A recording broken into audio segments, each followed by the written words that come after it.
3, 2, 1. Liftoff. We have a liftoff.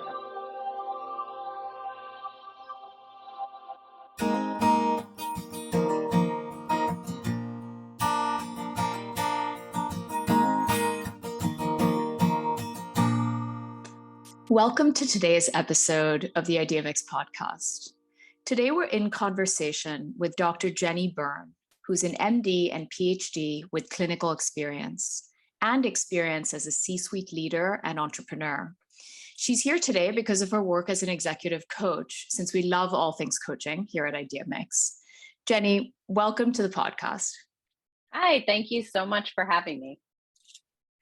So Jennie, you've had a really diverse set of career experiences. Tell us a little bit about those and what led you to become a coach.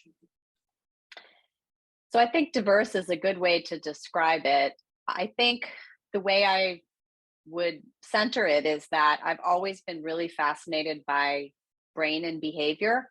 And so really everything I've done, including coaching, I would say goes back to that brain and behavior connection. So I've been a researcher, done a basic science PhD in neuroscience. I went to medical school, became a physician, decided to go into psychiatry, where I learned psychotherapy as well as all of the medications and other psychiatric disorders. And then when I came out, I really had this itch to be in the real world. And I did a bunch of different clinical jobs, making house calls, driving around North Carolina. Then I had an entrepreneurship, like a solopreneur, where I opened, scaled, and exited a group practice. And then I went to work for a national company. I wanted to try something that would have a national impact. And I worked at CareMore Health, which is known for being very innovative in Medicare and Medicaid, doing value-based care, which is a buzzword these days. And then after that, I felt like I could have an impact on a variety of companies by doing a combination of consulting, some fractional CXO work, and coaching, and a little bit of clinical work. I still do a little bit of clinical work. What a mix. It's a fascinating mix and it's a unique one. You have an exciting new book coming out soon. And I love the topic, working smarter. I'm always looking for ways to do that. I think most people are, right, in these busy lives that we lead. Here's how you describe the book in your own words. Let's take a quick listen. Hey, everybody. I wanted to make an announcement today. I am writing a book. It is called Work Smart, and it looks at the intersection of brain and behavior and the future of work. So why am I writing this book? Well, I was really inspired after talking to many colleagues, other leaders, friends, family, everybody thinking about post-pandemic or endemic, going back to quote unquote normal and going back to the old ways of working. And it got me really thinking, the old ways of working weren't that great for a lot of people. And actually they kind of sucked. So why would we want to go back to doing things the old way when the old way wasn't really that great? There is an opportunity in front of us right now to take the steps and build the foundation for a future of work that looks a lot different and feels a lot different for all of us. So I've been doing a lot of research, meeting some great people, doing some interviews, and I look forward to having you along with me as I write the book and move into publication in January. Thanks for listening. Jennie, one of the things you mentioned was this idea of why would we go back to doing things the way that we used to do them before the pandemic? And we're in a time where it's been very hard to do that, right? There's a resistance to going back to that methodology. At the same time, companies seem keen to want to go back to that same manner of working.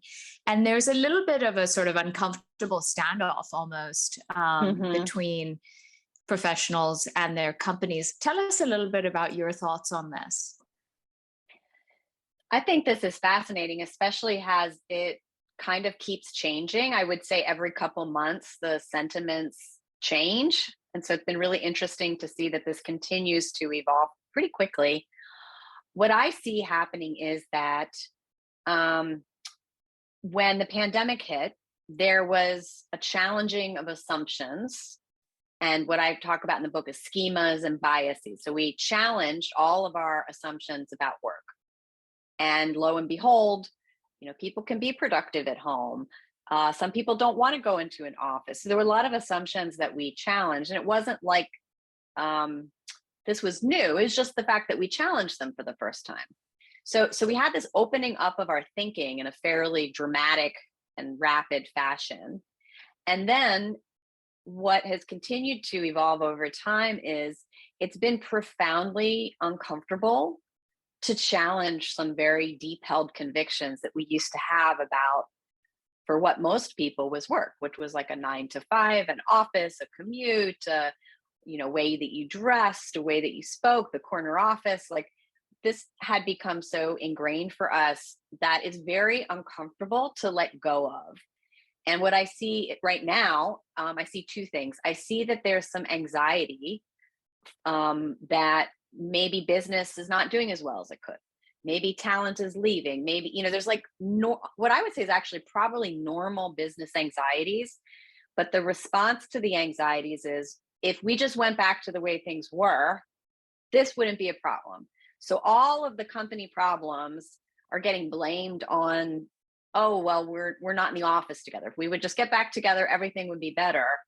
And so the desire to take action to resolve the anxiety we feel is driving, I think, a lot of people to say we have to go back to the office. So that's the first thing. The other thing I see, which is a little more negative, I would say, is I think people are just a little tired and lazy, maybe both, where it's a lot of work to think about how do you communicate, how do you meet, where are you going, who needs what, and challenge. It's just tiring, and people are tired of worrying about all this. And so I think the desire to be back in the office, traditional office, as I call it, is also that people are just tired of thinking about it, and they just want to say, let's just go back and we don't have to deal with that anymore. But I believe, and what I talk about in the book, is that if you believe the answer to all your anxieties or mental effort is just to go back to your traditional office, you're going to lose out. I think that will be successful for some organizations. Definitely, there's some organizations that will be successful. But I do believe the vast majority, especially knowledge worker type organizations, you're just going to lose out on talent. And ultimately, that's going to be a real business problem for you. Yeah. How much do you think, and I so agree with everything that you're saying, it's almost as though individuals made a rather rapid adjustment during the pandemic. Organizations did because they were sort of forced to. And now that we're back in a realm of choice, it's almost like the organizations are struggling to adapt while the individuals are sort of there and they made the adaptation and it's all good. And there's this sort of debate about and resistance, on all sides about the two extremes, and the reality and the sort of practical, workable solution probably lies somewhere in the middle of allowing people the flexibility to do their work from home or wherever, but also bringing them together some of the time, so it isn't so much effort to just bring people together at all, and it's not only happening on Zoom. Why do you think it's almost like there's a sort of, I've heard a lot of people say lately, things are good with respect to, employment is at ever higher levels and job vacancies are not being filled. And as soon as that shifts and we're in more recessionary conditions, if we're in more recessionary conditions, that equation is going to tilt back to the old one. What are your thoughts on that? Again, I think it's what kind of talent do you want and need? If you're okay with whoever happens to live within 20 miles of your brick and mortar building, maybe that works fine. But if you're looking for global talent to compete, I just believe that's just not going to work. What I'm hearing a lot of, I don't know if you're hearing this, but quiet buzz amongst people my age. So I'm almost 50, kind of Gen Xers, older, maybe over 40, late 30s, women, but also men at the senior level, like at the VP, SVP, CEO. I'm hearing a lot of quiet buzz that they're not willing to put up with stuff anymore. And they're kind of like, if somebody says I have to move, I'm not moving. I'm done doing that. Or, if they tell me I have to commute 2 hours, I'm just not going to do that anymore. And I'll just go somewhere else, or I'll do something totally different. My husband is a great example. He's on his second career. He was a general counsel for a very large company, global company, and he's writing a book. So I'm hearing a lot of quiet buzz about that. And I don't know if the organizations are aware that that buzz is happening, but if you lose your top talent because you're rigid, I just think you're shooting yourself in the foot. So I think it's like a short-term solution that's creating a long-term problem that's really going to hit your bottom line. Yeah, agree with you totally. So one of the things that you describe, Jennie, as a core skill that you have is an ability to connect people and ideas in unexpected ways. Give us an example of what you mean by that. Oh, that's a great question. So I discovered that this was a skill, and you can hear from my experience, right? I've liked to do different things, and I love to translate between different aspects of a problem. So an example of connecting the dots, I think, the book is a great example. What I found was I was working with clients and coaching, and everybody was saying the same thing, which is like, I'm struggling. What do I do? And so I was like, well, let me go research it. And I found that like the dots I was trying to connect weren't there. So I was like, let me go deeper.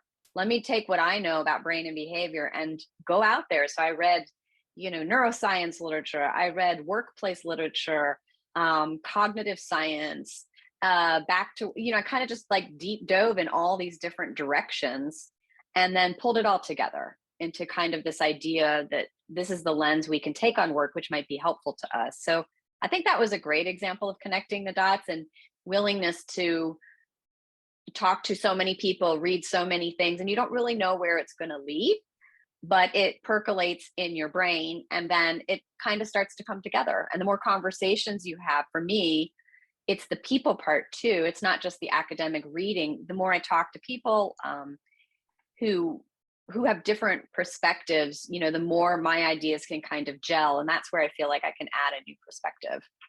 Yeah, I think it's sort of what you're describing is kind of problem solving in a first principles way.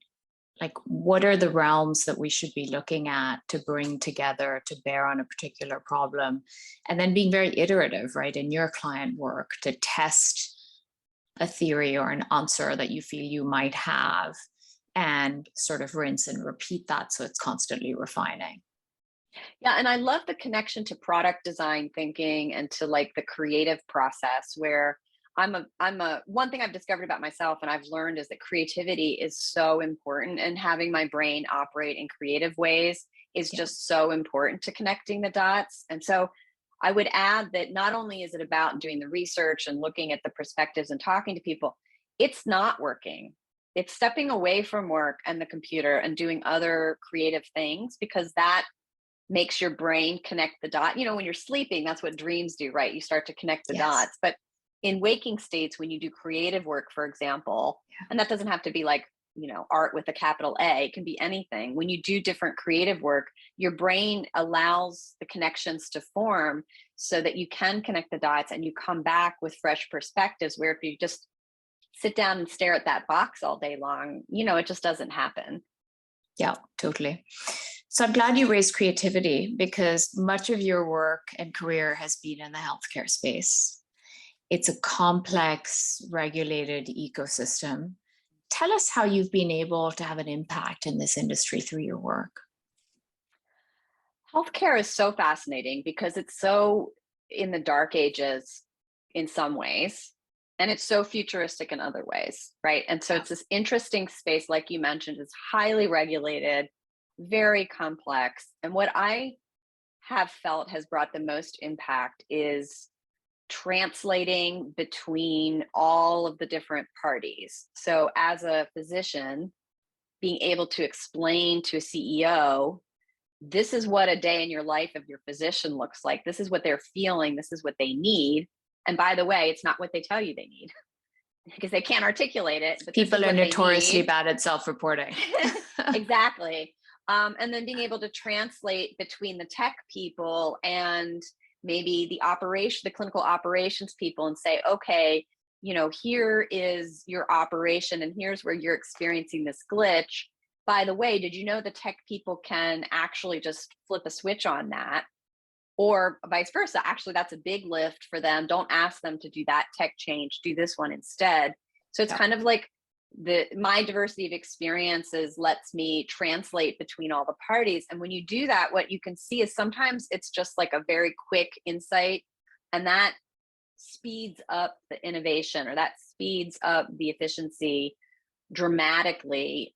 Whereas if you don't have those translators, everybody's just in their silo and doing their thing, and you waste so much time and energy. So it's sometimes like these really little insights. And I find that in coaching too, right? Like sometimes it's just that little tiny aha moment that really just shifts everybody's mindset. So I feel like that's where I bring the most impact, is when I can help facilitate those very quick ahas, or I hadn't really thought about it that way. And then that shifts the mindset, and then things just become easy. Connecting the dots in a different way. Yes, exactly.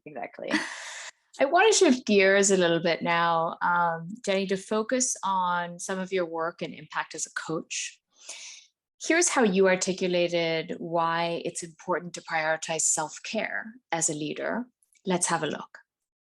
Today, we're going to talk a little bit about the art of virtual, or leading teams remotely. Today, I want to take a few minutes and just talk about effective team communication. So if you're working from home and leading remotely, and I know many people are doing this for the first time, it's really important to think about the cadence and type of communication you're going to have with your team. So what I have found is that teams really respond well to having a regular cadence of communication from you. And when you're working remotely or virtually, this is even more important because they don't get to see you in the hallways or stop by your desk and just have that routine of kind of a visual presence. So having a communication they know is coming from you on a routine basis is really helpful. So I would think about the cadence of communication, and this would depend probably on the size of your group. If you have a really large group, you're probably going to want to do a variety of cadences. So you might want to have a monthly cadence for your whole big group. You might have a bi-weekly cadence for smaller mid-sized groups. And for small groups, you may want to do weekly. And for really small groups, sometimes a daily huddle first thing in the morning is actually helpful. So I think the size of your group will determine a little bit about the cadence of when you want to meet with people. Also important is thinking about the type of communication. So we are working virtually, so video is really important. So I'm here today talking to you on video because I have learned how powerful that is. I wasn't always open to doing video. I used to do a lot more email. I would urge you to do a combination of both video and email. Some people respond much better to video. Other people respond better to words, which would be email. So I think doing a combo of both is actually very helpful if you have different types of people on your team. I find that video is really helpful if you're talking about something with a lot of nuance, because a lot can get lost in email. So if tone and nuance and messaging and kind of the why of what you're doing is important, video may be a better tool. If you're just trying to share a document or kind of disseminate things, then email may be more effective. So think about the cadence, how often to meet with your team. Think about how to meet with your team, and I would suggest mixing it up. And then finally, if you're not comfortable with video, it's just something to work through. I was certainly not comfortable when I started. I was very hesitant, but the more that I have done video like I'm doing right now, the easier it gets. You get comfortable seeing yourself on the screen, you get comfortable looking at the camera, you get comfortable hearing your own voice. It really just gets easier and easier. And I have to say, now that I'm used to it, it's actually quicker for me to do a video sometimes than write emails. So it actually sometimes is a time saver too. So I hope this was helpful. I'm going to have 2 more videos coming later on the art of virtual, so stay tuned. Thanks and bye-bye. So how do you advise your clients? You're working with people at different levels in very different roles to strike that balance, because any role, right? Even just in our lives, whether or not we work, we go through these super busy times where it does require just, an imbalance that is tilted much more towards work. And then there are other times when we can kind of regain the balance and sort of focus on ourselves again. Talk a little bit about your work with your clients in this realm. I would say I've come to coaching through a slightly different angle because I've come at it more from a psychotherapy background. Yeah. And so, when I've worked with coaches, one of the first steps is like the self-awareness process, right? That's kind of fundamental. So in the self-awareness process, as it relates to taking care of yourself, why do you do what you do? Like, take a little bit of a deeper look. Why are you answering email at 9 at night? Why, what is it about you personally? Is it your history? Is it the guilt that you carry? Is it the boredom that you have? What is really driving you to do what you do? And then once you get that understanding of yourself and your style, then you can shift it into what's your intention going to be? Is my intention to show up and be a leader in a certain way? Is my intention to get things done as quickly as possible? And then once you set your intention, then you can start going into the more narrow process of like problem solving. But what I've seen as a coach, and what you've probably seen in others, is that people want to jump to the problem solving right away. And that's normal, especially for like a high performing person who's very execution focused. That's what you're good at. You've been rewarded for that. And so getting people comfortable with self-assessment, self-awareness, setting an intention, and then doing what I call experiments. So this is my language from my, science, but I said, well, let's just do an experiment. Tomorrow, why don't you do this and just see what happens? I don't know, just try it for a day, and then kind of setting people up with these little experiments and then report back to me. Well, what happened? Did it go well? Did it feel terrible? And, as a coach, you want to have that curious, non-judgmental stance, which is really the same as a therapist. So there's a lot of similarities, but I find that coaching is a little different because coaching is typically a little bit more problem oriented. And people are often primed. I find that the people who come to me for coaching, there's a reason they're coming. Like, they're primed for something. They just don't know what it is yet. And so when I can help them, like you said, connect the dots, give them, that self-awareness process, and they have that switch, it's very rewarding. And in coaching, I've found it to be faster than in psychotherapy. So I love psychotherapy, but sometimes that takes 5 years in psychotherapy to get to that moment. And sometimes in coaching, it's like 3 sessions. And so it's kind of a rewarding, Process. Yeah, it really is. And it's sometimes faster, I think, because the person is primed to come and make a change. Yeah, absolutely. I think, just thinking about all the coaching that we see in our business, the goal orientation of coaching, because that acts as a starting point to frame kind of the rest of the engagement, just creates a instant connection and intention between, here's what I outlined as my goal, and as a result, here's, with intentionality, everything that's going to come thereafter. And I think what's nice for me is because I have this psychiatry background, I can joke a little with clients and say, okay, well, let me put on my shrink hat. Do you want me to put on my shrink hat? And they'll say, sure. And I'll be like, I think you might be feeling this, and so I can kind of joke and use that shrinky language as a way to let them open up about some stuff that's maybe like more uncomfortable at a more emotional level. And I know for coaches, that line sometimes can get a little tricky. So for me, that's nice to be able to say, well, I'm a shrink, so I can put that hat on and be a Yeah. shrink if you want to do that for a couple minutes. Yeah. Makes a ton of sense. When have you seen coaching as most effective with your clients? I would say when the client is open. I think openness to me has been one of the highest like barometers of success. When they're open, I find that to be um, probably the most important thing. And then I also have seen people be very successful when they are willing to do experiments. So if I have somebody and I'm like, well, how about this? What do you want to do an experiment? And that person may go and do that thing 100 times. They may go do it once. They may report back to me. They may not report back to me. But if they're willing to like take action and try some things, I feel like those are the people that move very quickly. I've had a couple clients that go slower. We still get to the same place, but the ones that are a little slower are the ones who are a little bit more entrenched, or they struggle to challenge their own assumptions. Those are the ones that I think we get there, but it takes a little longer. A lot longer. Yeah. What is the first thing that you seek to do when you're coaching a new client? First thing that I do?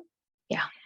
I want to get to know them. I send them a questionnaire that I designed to try to really get at what are they really, not what they say they want on our first intro, but like, what do they really want? So those are more questions about values or peak experiences, or, trying to get down a little bit of a level past what I would call like the presenting problem. I try to go a little deeper. I offer to talk with people who know them, but I actually prefer not to, because I really prefer to get to know them myself first. So I know some coaches do that. I prefer not to do that, actually. Maybe I could do it later, but I wouldn't want to do that at the beginning. Interesting. Are there instances when you've seen coaching not be effective? And what are some of those examples? Yes, I've definitely seen it not be effective. I think it's the fit. I think it's more of the fit between the coach. It's almost, again, like a therapy. Like, you have to have the right fit, or if the relationship is not, it's really trust. If the relationship is not going to be a trusting relationship, you're just never going to give it your all, because you can't trust the person. So whatever, people trust in different ways. Some people trust on competency. Is the coach going to do what I say they're going to do? Is the client going to do what I say? Some people trust on likability or integrity. Some people like on are you going to help me? Do you have my back? So I think as a coach, knowing your own trust style is also important, because you need to mesh with the client's trust. And if you don't trust each other, it's not going to work. Yeah, absolutely. How do you feel, Jennie, that coaching and mentorship has impacted your life and trajectory? Who are the key people you've turned to that have been influences for you? I like that question. I was just researching about mentorship and what that is. And I would say that mentors, I've had pretty bad mentors.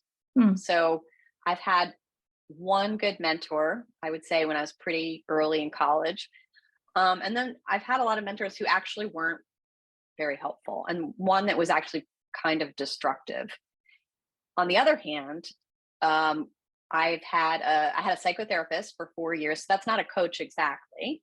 That was transformative. 4 years in psychotherapy, on the couch for 2 years of it. That was transformative for me.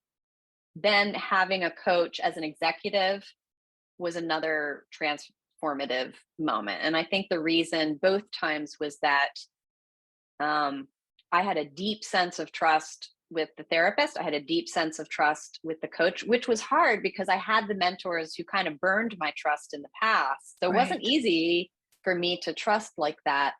And so I think it was the ability to trust that really was important.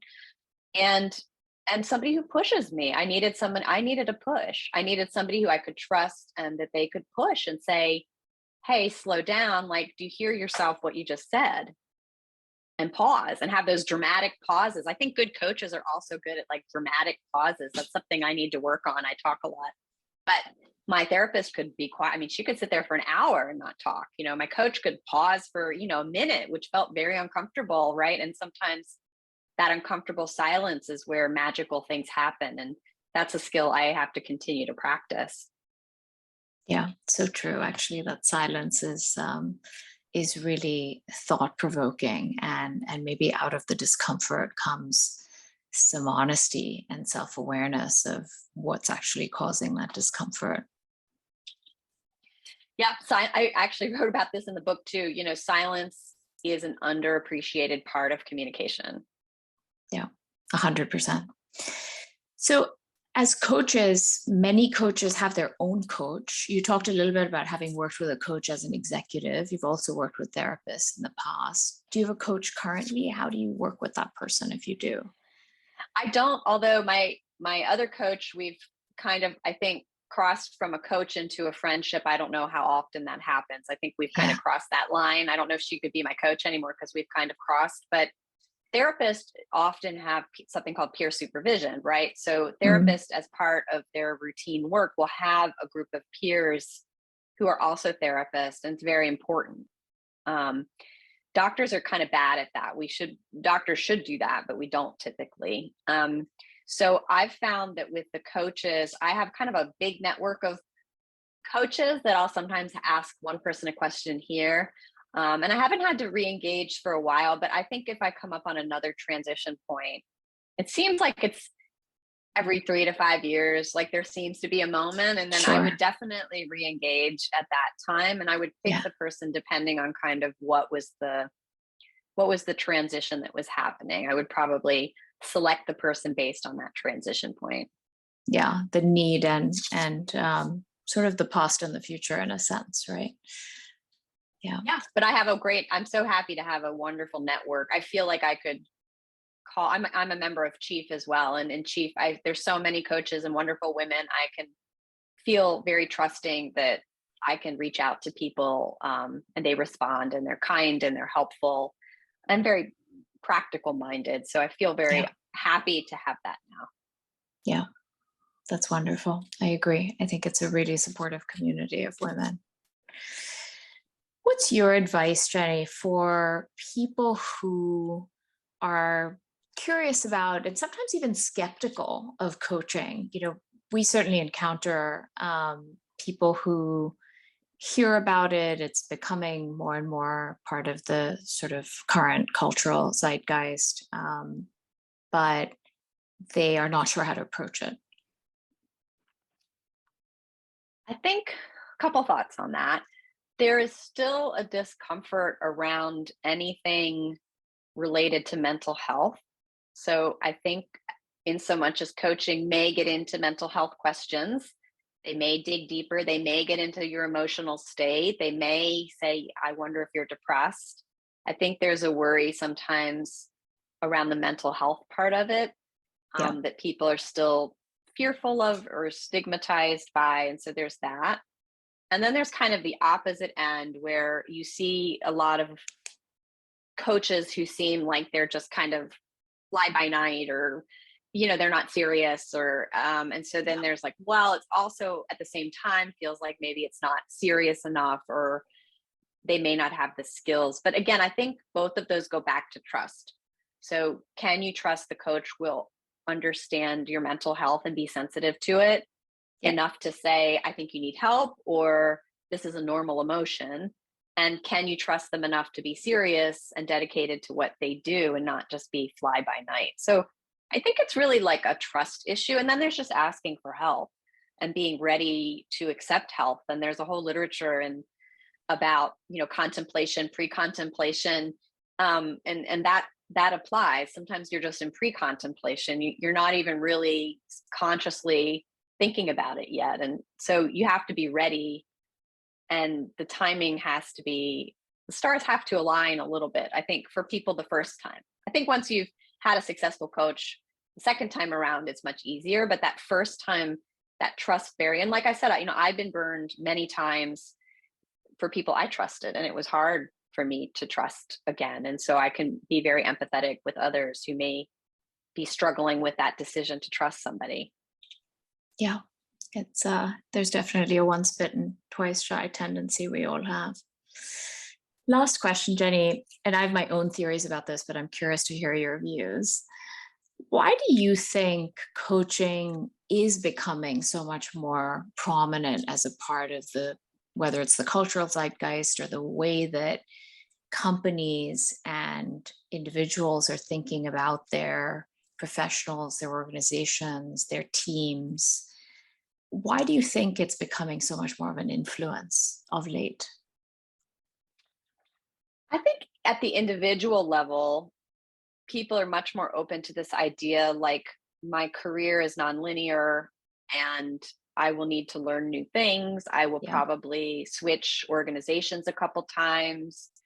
I need to have a fresh perspective at a new job. So I think there's like a individual openness to like more movement and fluidity and like lifelong learning. And then I think at the organization level, there's some very practical reasons to get coaches. Talent, again, it kind of goes back to talent. If you have talent and they need one thing, why not just go get that one thing? Don't go hire a new person, like just get that one thing. And there's value. Most employees find real value in professional development. Yeah. So why not offer that as a benefit? It may be more valuable than a bonus.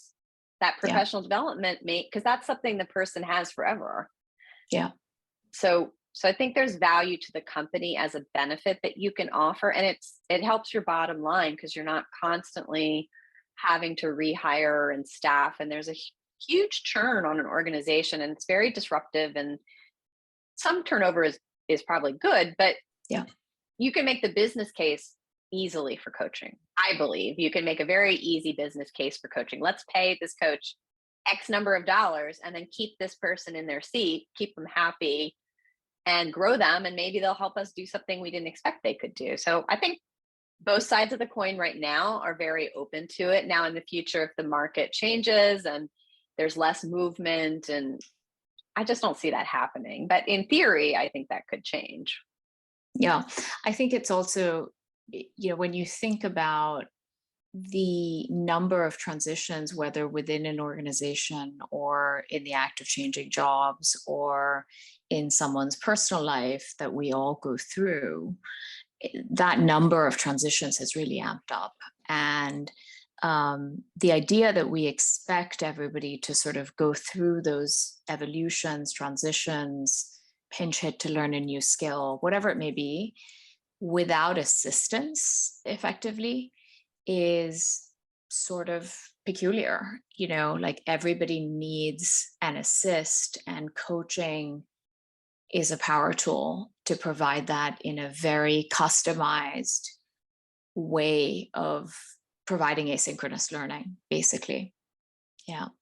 And I think the word coach is a good word because people are comfortable with sports, and a lot of people did sports when they were kids. I actually did not really, but a lot of people did. And so they have fond memories of, well, maybe not always fun, but they know what a coach did in their sports, and they have this kind of pleasant memory of coaches. And so, and again, that trust, right? Like you remember when you were a kid, you kind of trusted your coach. And so I think that word is a good word, whereas like therapist, or there's other words which may be a little scarier for people. And so I think that word, even though it's a little vague, I actually think for a lot of people, that's a more comfortable title. I 100% agree. I don't know if I loved my coach while I was really in it when I was younger with him, but I certainly had a great deal of appreciation for him in hindsight. He did a lot for me. Well, Jennie, thank you for joining us today. Yeah, thank you. This was a great conversation. Thanks for listening today. You can subscribe wherever you get your podcasts. And while you're there, please do review the show. We love hearing from you. So email us at info@theideamix.com or Instagram DM us. Our episode this week was produced by the incomparable Martin Milewski, with music by the awesome Nashville-based singer-songwriter Doug Allen. You can learn more about Doug at dougallenmusic.com.